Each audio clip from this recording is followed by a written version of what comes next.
மாநாடு தமிழக வெற்றி கழகம். எனக்கு விஜயை பொறுத்தவரையில் என்னுடைய அன்பு சகோதரனாக, என்னுடைய மகனாக நான் அவரை பார்க்கின்றேன். அவருக்கு நான் சொல்ல விரும்புவதெல்லாம், நீங்கள் இப்போது எல்லோருடைய வீட்டு பிள்ளையாக இருக்கின்றீர்கள்.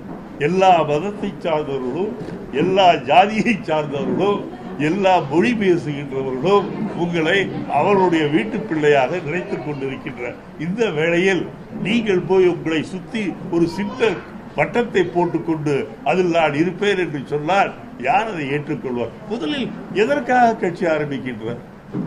ஒரு கொள்கையை வைத்து கட்சியை ஆரம்பித்ததாக உலக வரலாறு. எந்த கட்சியை வேண்டுமானாலும் எடுத்துக்கொள்ளும். திராவிட முன்னேற்ற கழகத்தையோ திராவிட இயக்கங்களையும் எடுத்துக் கொண்டீர்கள் என்றால் தமிழ் மொழி வாழ வேண்டும், தமிழ்நாடு மிகப்பெரிய அளவிலே வளர்ச்சி பெற வேண்டும் என்பதற்காக ஆரம்பிக்கப்பட்ட இயக்கங்கள் தான் திராவிட இயக்கங்கள். ஹிந்தி திணிப்பு கூடாது என்பதற்காக ஆரம்பிக்கப்பட்ட கழகங்கள். இப்படி ஒவ்வொரு கட்சிக்கும் ஏன் அந்த கட்சி ஆரம்பிக்கப்பட்டது என்பதற்கு ஒரு மூல கருத்து இருக்கின்றது, ஒரு கரு இருக்கின்றது. ஆனால் இவருக்கு என்ன கருத்து என்று அவருக்கும் புரியவில்லை. ஏன் எம்ஜிஆர் கூட அண்ணாயிசம் என்று சொல்லிதான் கட்சியை ஆரம்பித்தார். ஒருவேளை அவருக்கு புரிந்ததோ இல்லையோ, நமக்கு அது புரியவில்லை என்று சொன்னாலும் கூட அண்ணாயிசத்தை சொல்கின்றாரே, நாமும் ஏற்றுக்கொண்டோம். நீங்கள் எதை வைத்து ஆரம்பிக்க போகின்றீர்கள்? கொடியை அறிவித்திருக்கின்றீர்கள். அந்த கொடியை எதை வாட் இட் சிம்பாலைசஸ், அது எதை காட்டுகிறது?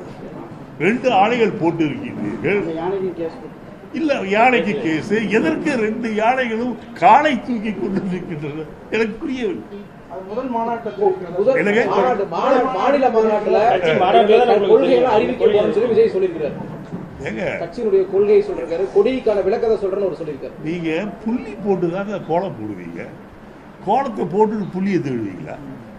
எனக்கு ஒரு கொள்கைக்காக தான் கட்சி ஆரம்பிக்கப்பட வேண்டுமே தவிர கட்சியை ஆரம்பித்து இல்லாட்டி சொல்லிட்டு போக எனக்கு பதவி ஆசை, நான் எம்எல்ஏ வரணும், எம்பியா வரணும், மக்கள் ஏமாந்தால் முதலமைச்சராக வரணும், அதுதான் என்னுடைய ஆசை சொல்லிட்டு வாங்கல. இதை தவிர வேறு கொள்கை இல்லாத, வலதளவில்லாத ஒரு கொள்கை இல்லையே. என்ன கொள்கை இருக்கிறது? யாராவது தெரிஞ்சா சொல்லுங்க. அந்த மாநாட்டுக்கு ராகுல் காந்தி வரத கூட பேச்சு அடிப்படிச்சு சார், ராகுல் காந்தி வரட்டார், நட்பு முறையில் கூப்பிடுறாங்க, சரி வரங்க வாழ்கன்னு சொல்லுவோம். இப்போ யாராவது வராங்க காலில் விழுந்தா வாழ்கன்னு சொல்லுவோம். அது ஒன்றும் தப்பு இல்லையே. வாழ்கன்னு சொல்லும் போது இல்லை அவங்க செய்யற தப்பான காரியத்துக்குலாம் நம்ம உடனே அர்த்தமான கிடையாது. இந்த சூழ்நிலை இப்போ சொல்லியிருக்கீங்க, இந்த சூழ்நிலை வருங்காலத்தில் காங்கிரஸோட ஒரு கூட்டணி வரும் பட்சத்தில் அது அவங்க ஒரு பேச்சு வருதுன்னு யாரு? விஜயா? விஜய் காங்கிரஸ் இந்தியா கூட்டணியில் வாய்ப்புகள் இருக்கா? ஏன்னா திமுக காங்கிரஸ் இந்தியா கூட்டணி இருக்கு. இந்தியா கூட்டணியில் இணைவதற்கான வாய்ப்பு இருக்கா? ஏன்னா பெரியார் நினைவுக்கு போய் அவர் அஞ்சலி செலுத்தி வந்திருக்காரு. இந்தியா கூட்டணி நீட்டு வேணான்றாரா? நீட்டை பத்தி என்ன சொல்றாரு? நீட் எதிர்க்கிறாரு. சரி, அப்புறம் வேற என்ன அவர் சொல்ற? பெண்களுக்கு உரிமை சொல்றாரு, எதிர்க்கிறாரு, மகளிருக்கு சம உரிமைங்கிறாரு. எல்லாமே இப்பதான் சொல்லுவாரு, 27 தான் சொல்லுவாரு. இத்தனையும் சொல்லி இருக்காருன்றீங்க, அவர் சொல்லுவாரு.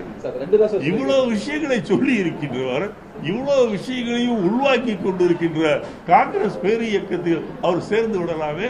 யார் வேண்டாம் என்று சொல்கின்றார்கள்? ஏற்கனவே ராகுல்ஜியை சந்திச்சிருக்காரு. சந்திச்சது எனக்கும் தெரியும். ஏனென்றால் இந்த சந்திப்பு முடிந்து விமான நிலையத்தில் அந்த பஸ்ல ஏறிதான் விமானத்தில் அவரோட தான் வந்தனால அது வேற விஷயம். இப்போது எதற்காக அவருக்கு கட்சி என்றுதான் நான் கேட்கிறேன். சில கொள்கைகளை சொல்கின்றீர்கள், அந்த கொள்கைகள் காங்கிரஸிலும் இருக்கின்றது, திமுகவிலும் இருக்கு. எது பிடிச்சதோ அதில் சேர வேண்டியதானே. அதை விட்டு போட்டு நான் தனி ராஜ்யம் பண்ணுன்னா ராஜ்யம் எங்க இருக்கு? ராஜ்யம் இல்லாம தனி ராஜ்யம் எங்க பண்ண போறீங்க?